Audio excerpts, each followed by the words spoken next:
Hello students, welcome to physics classes with Ravindra Sharma.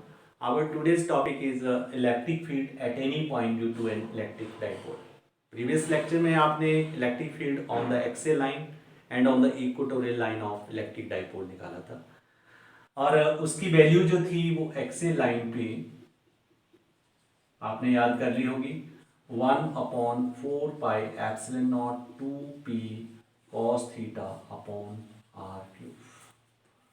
और equatorial line पे ये जो वैल्यू है वो है 1/4πε0 p cos theta upon r cube. Twice आती है एक्सियल लाइन के ऊपर।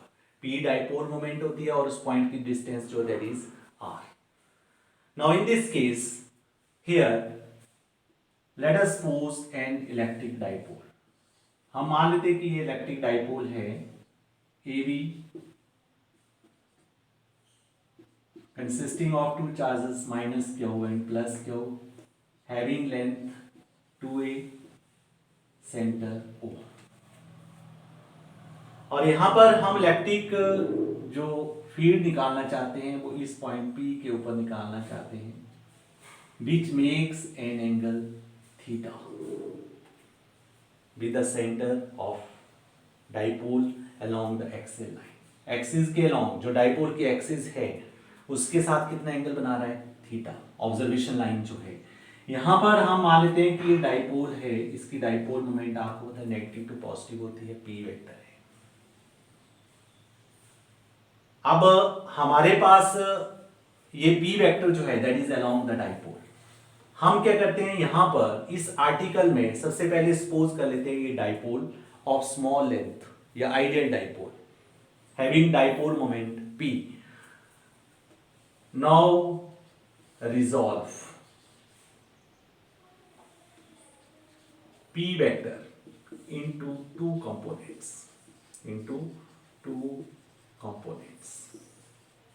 तो ये दो कंपोनेंट कौन बनेंगे, एक बनेगा P cos थीटा आपको मालूम है और दूसरा कौन बनता है P sin थीटा। देखो ये P वेक्टर है, इस एक्सिस के लॉन्ग एंगल थीटा बना रहा है, तो इस P वेक्टर का जो कंपोनेंट आएगा इस एक्सिस के लॉन्ग क्या आएगा P cos थीटा और दूसरा कौन सा आता है परपेंडिकुलर टू दिस एक्सिस, इस एक्सिस के परपेंडिकुलर, और उसमें जो वेक्टर है वो बीच में आना चाहिए। तो ये वेक्टर जब हम बीच में लेंगे तो इधर कौन सा कंपोनेंट आएगा P का P sin थीटा। अब इसका ये मतलब हुआ कि ये P वेक्टर के दो पार्ट है P cos थीटा और P sin theta. P vector किसका आ रहा है, एक डाइपोल AB का आ रहा है। इसका मतलब हम इस डाइपोल को भी जैसे हमने P वेक्टर को डिवाइड किया यानी रिजॉल्व किया टू कंपोनेंट्स में, हम इस डाइपोल AB को भी डिवाइड कर देंगे। हम ये मान लेते हैं कि सपोज कर लेते हैं कि नाउ सपोज कि डाइपोल AB जो है is combination of two dipoles, is a combination of two dipoles। कौन कौन से डाइपोल्स, एक डाइपोल का नाम हमने A1 B1 रख लिया और दूसरे का नाम रख लिया A2 B2 having dipole moment. क्या होगी AB डाइपोल की डाइपोल मोमेंट क्या होती थी P वेक्टर, और A1 B1 P वेक्टर का ही पार्ट है P cos थीटा, इसलिए हम मान लेते हैं कि ये जो AB का पार्ट A1 B1 बना वो इसके अलोंग बना ये हमारे पास एक डाइपोल आ गया A1 B1 जिसकी डाइपोल मोमेंट क्या है P cos थीटा। इसी तरह से ये P sin थीटा, आपको पता है कि किसी भी डाइपोल की डाइपोल मोमेंट उसके एक्सिस के अलोंग होती है। इसी तरह से हमारे पास ये एक और डाइपोल आ गया, ऐसे ही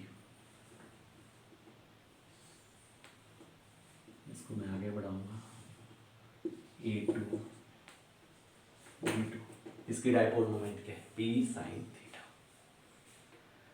now we want to find the dipole moment due to this dipole A1 B1 and then due to dipole A2 B2। हमने ये एज्यूम किया कि ये A1 B1 और A2 B2 जो हैं वो डाइपोल AB के पार्ट हैं, लिखा है कि AB is the combination of two dipole. तो हम क्या करेंगे, A1 B1 के कारण यहां पर P पॉइंट पे इलेक्ट्रिक फील्ड निकालेंगे, फिर A2 B2 डाइपोल के कारण P पॉइंट पे इलेक्ट्रिक फील्ड निकालेंगे।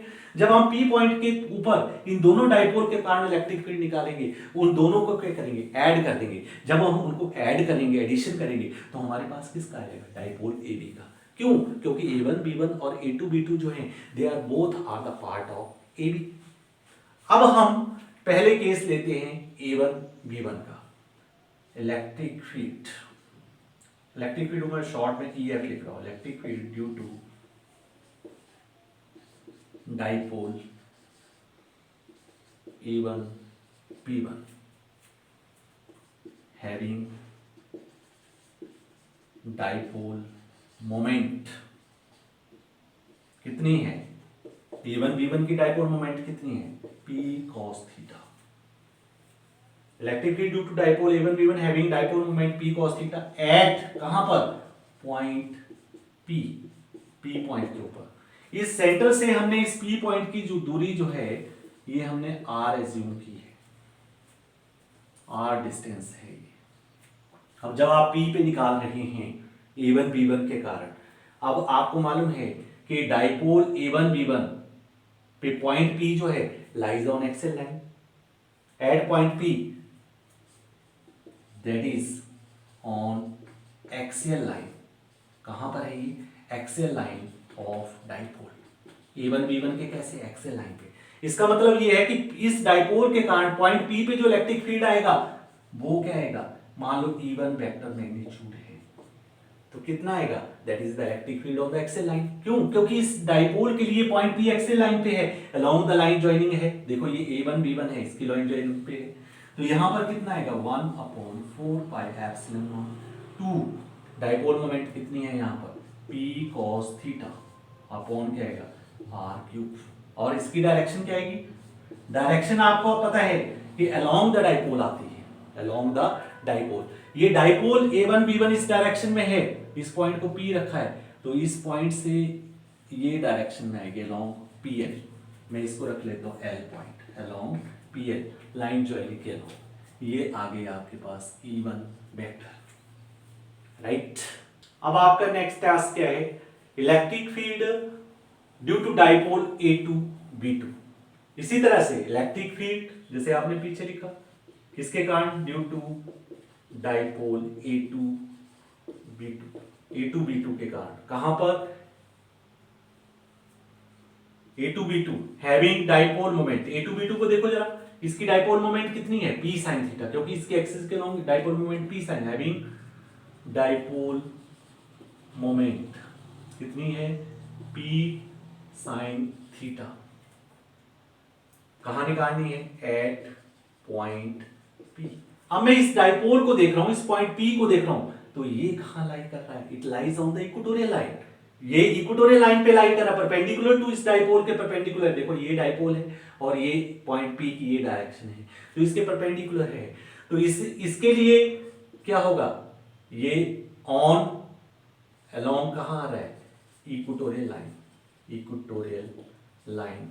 इक्वेटोरियल लाइन पे क्या आता है आपको मालूम था, अभी आपने देखा, तो E2 vector magnitude 1/4 pi epsilon not.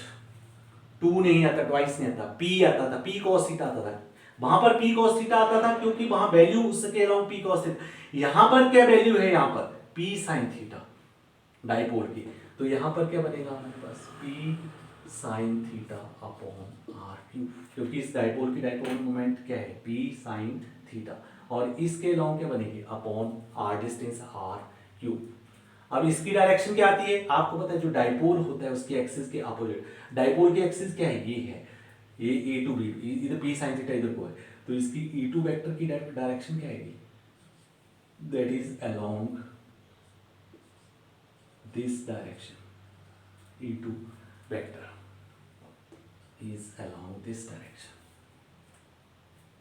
ये हमने L पॉइंट माना था PL, हम मान लेते हैं PM, तो अलोंग PL है, ये कहां हो गया, अलोंग PM।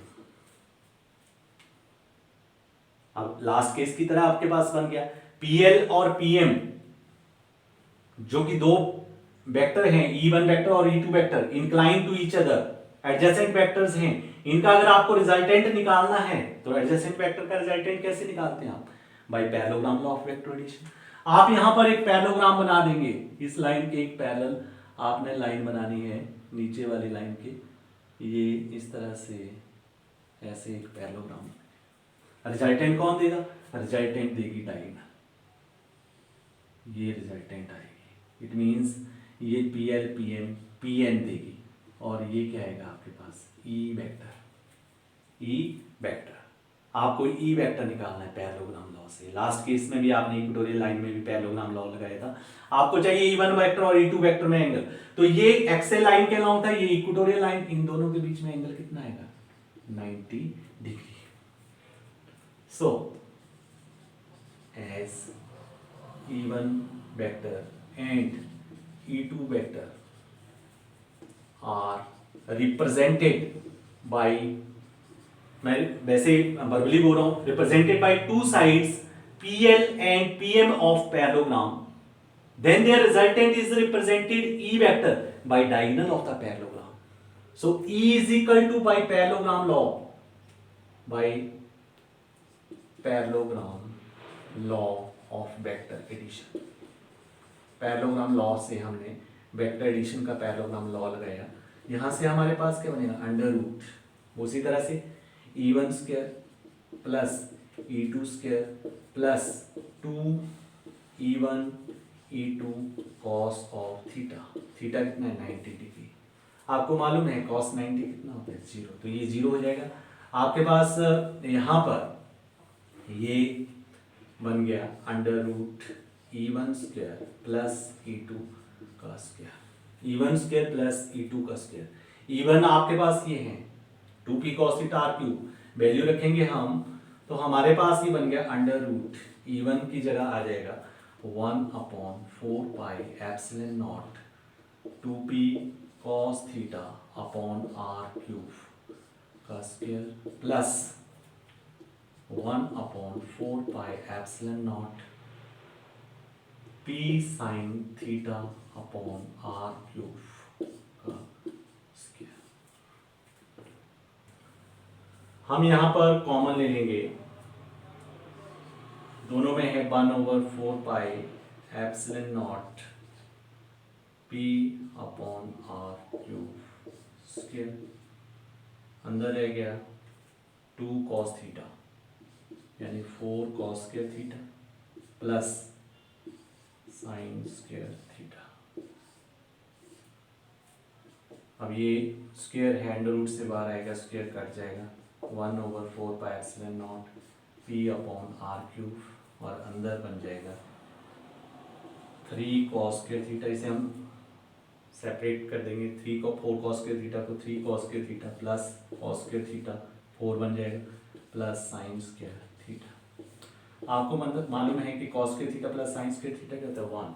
तो यहाँ पर आपके पास रिजल्ट आ जाएगा 1/4 pi epsilon not p upon r cube under root 3 cos square theta plus 1।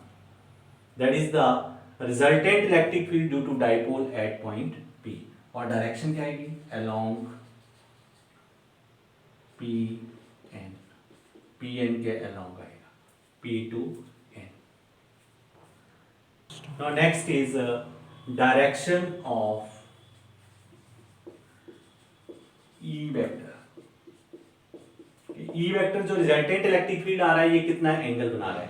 हम सपोज कर लेते हैं कि let E vector makes an angle alpha with E1 vector. ये E1 वेक्टर है PL के अलॉन्ग और ये है, तो ये एंगल अल्फा बना रहा है। So from right angled triangle PLN tan alpha क्या होगा? Perpendicular upon base. परपेंडिकुलर क्या होगा? एंगल के सामने वाली साइड NL अपॉन बेस क्या है? PL। NL आपके पास किसके बराबर है? आप देखेंगे NL is equal to PM और ये E2 के बराबर है मैग्नीट्यूड, यानी मैग्नीट्यूड ऑफ E2 वेक्टर, और PL किसके बराबर है, मैग्नीट्यूड ऑफ E1 वेक्टर। अब E2 वेक्टर जो है वो आपके पास था 1/4πε0 P sin theta upon R cube, और E1 वेक्टर है 1/4πε0 2P cos theta upon R cube. ये कट गया, P से P कट गया, R क्यूब से R क्यूब कट गया, तो ये आपके पास आ गया half sine theta upon cos theta. आपको मालूम है साइन थीटा और कॉस थीटा क्या होता है, tan theta. So this is the relation. You want to find the angle, the tangent of the angle made by the resultant electric field with the direction of E1 vector is equal to half of the tangent of the observation and tangent of the angle of the observation point or observation line with the length of dipole. So this is the relation. ये आपके पास आया था resultant electric field और ये आपके पास आई थी direction of electric field. So that's all about the electric field at any point due to dipole. You have to memorize the electric field on the axial line and the equatorial line for solving this article. So that's all about these things, and have a nice day.